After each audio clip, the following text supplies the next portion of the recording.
you never know when you might find some eggs down here. The ducks and the geese will bury them. It's instinctive. So that's a duck egg. But they always bury them back here. They're very good at hiding eggs. All right, look here. There's a goose egg, Sebastopol egg. This time of year, even though we just got snow this morning, the geese, the waterfowl, have already started laying eggs. They start very early.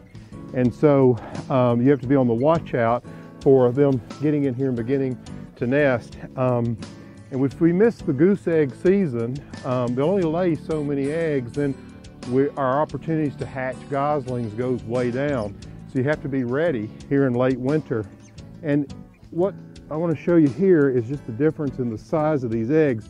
That's a young goose egg, which I wouldn't put in the incubator or wouldn't even try to hatch, because often the first eggs laid by a female really don't hatch at all. You can see how oddly shaped it is. It's very ovate. This is a beautiful egg here, laid by possibly a more mature female, and this is a beautiful egg here as well. Now, what we try to do is, this one, for instance, if we can just dust off, let the soil dry on them, and not take off the bloom, if you will, or the outer covering of the egg, because when it's laid, it's moist, and that covering dries.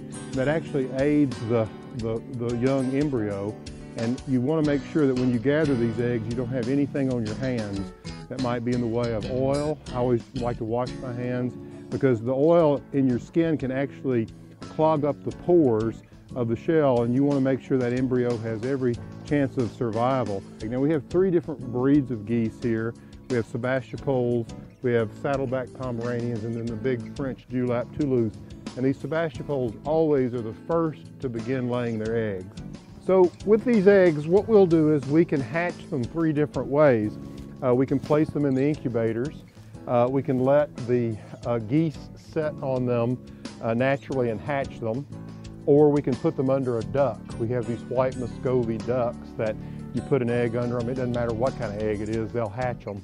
And it's funny seeing a duck have baby geese run around after it. It's really cute. But what we're doing here is we're trying to conserve certain breeds of poultry. And this is just one of the breeds we're focused on, these Sebastopols. Some of them are threatened, and some of them are on the critical list. The Sebastopols are not on a critical list yet, but they're just such a beautiful animal. We want to do what we can to conserve them. Now, check in regularly here at the farm, because we always have all kinds of things going on.